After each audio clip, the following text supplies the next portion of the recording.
signals. We could neither force the cattle nor ride ourselves faster than a walk on account of the depth of the water, but when we struck the shallows, which were the really dangerous places, we forced the cattle with horse and quirt.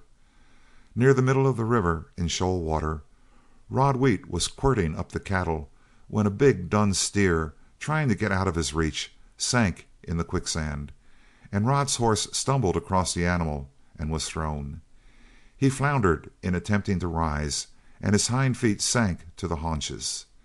His ineffectual struggles caused him to sink farther to the flanks in the loblolly, which the trampling of the cattle had caused, and there horse and steer lay, side by side, like two in a bed.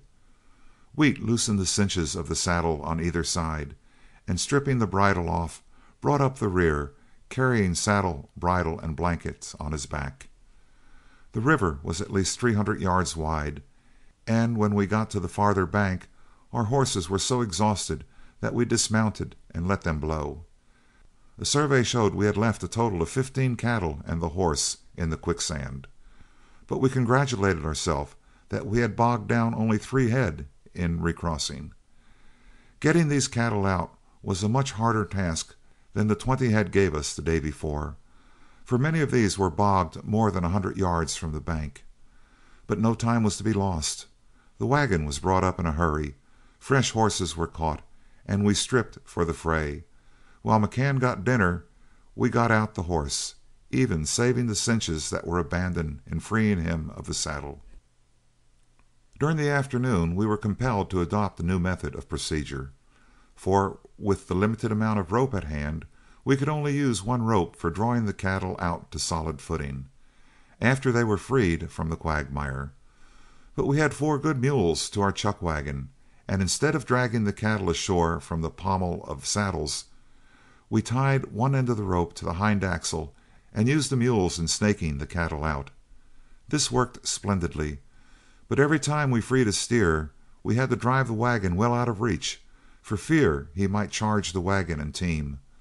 But with 3 crews working in the water, tying up tails and legs, the work progressed more rapidly than it had done the day before, and 2 hours before sunset the last animal had been freed. We had several exciting incidents during the operation, for several steers showed fight, and when released, went on the prod for the first thing in sight. The herd was grazing nearly a mile away during the afternoon, and as fast as a steer was pulled out, someone would take a horse and give the freed animal a start for the herd. One big black steer turned on Flood, who generally attended to this, and gave him a spirited chase. In getting out of the angry steer's way, he passed near the wagon, when the maddened beef turned from Flood and charged the commissary. McCann was riding the nigh wheel mule, and when he saw the steer coming, he poured the whip into the mules and circled around like a battery in field practice, trying to get out of the way. Flood made several attempts to cut off the steer from the wagon, but he followed it like a mover's dog, until a number of us, fearing our mules would be gored, ran out of the water, mounted our horses, and joined in the chase. When we came up with the circus, our foreman called to us to rope the beef, and Fox Quarternight, getting in the first cast, caught him by the 2 front feet and threw him heavily. Before he could rise, several of us had dismounted and were sitting on him like buzzards on carrion. McCann then drove the team around behind the sand dune, out of sight. We released the beef, and he was glad to return to the herd, quite sobered by the throwing. Another incident occurred near the middle of the afternoon. For some cause or other, the hind leg of a steer, after having been tied up, became loosened.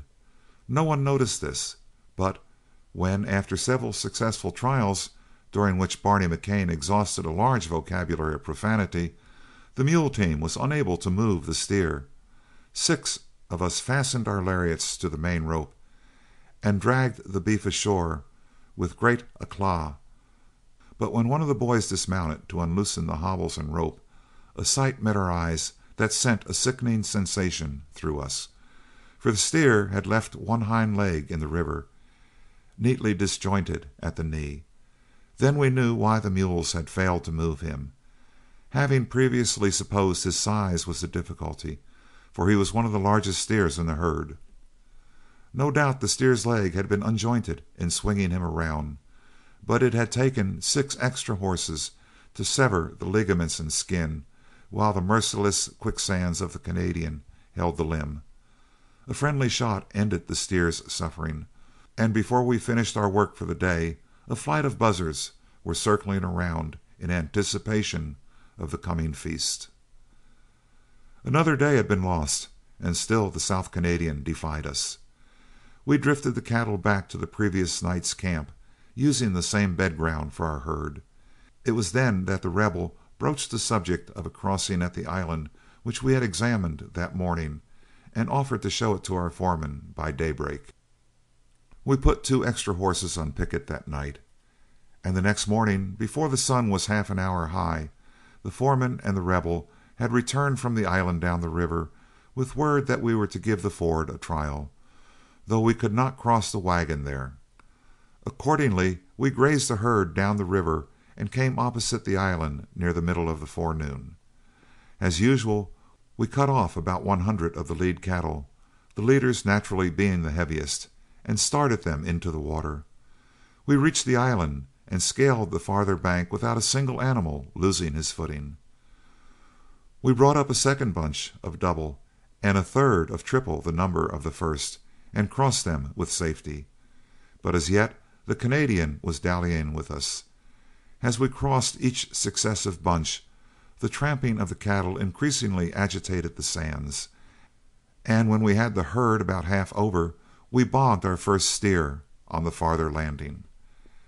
As the water was so shallow that drowning was out of the question, we went back and trailed in the remainder of the herd, knowing the bog steer would be there when we were ready for him. The island was about 200 yards long by 20 wide, lying up and down the river, and in leaving it for the farther bank, we always pushed off at the upper end. But now, in trailing the remainder of the cattle over, we attempted to force them into the water at the lower end, as the footing at that point of this middle ground had not as yet been trampled up as had the upper end. Everything worked nicely until the rear guard of the last 500 or 600 congested on the island, the outfit being scattered on both sides of the river as well as in the middle, leaving a scarcity of men at all points. When the final rear guard had reached the river, the cattle were striking out for the farther shore from every quarter of the island at their own sweet will, stopping to drink and loitering on the farther side, for there was no one to hustle them out. All were over at last, and we were on the point of congratulating ourselves, for although the herd had scattered badly, we had less than a dozen bogged cattle, and those near the shore, when suddenly up the river over a mile there began a rapid shooting. Satisfied that it was by our own men, we separated, and circling right and left, began to throw the herd together. Some of us rode up the river bank and soon located the trouble. We had not ridden a quarter of a mile before we passed a number of our herd bogged, these having re-entered the river for their noonday drink, and on coming up with the men who had done the shooting, we found them throwing the herd out of the water. They reported that a large number of cattle were bogged further up the river. All hands rounded in the herd, and drifting them out nearly a mile from the river, left them under 2 herders, when the remainder of us returned to the bogged cattle. There were, by actual count, including those down at the crossing, over 80 bogged cattle that required our attention, extending over a space of a mile or more above the island ford. The outlook was anything but pleasing. Flood was almost speechless over the situation, for it might have been guarded against.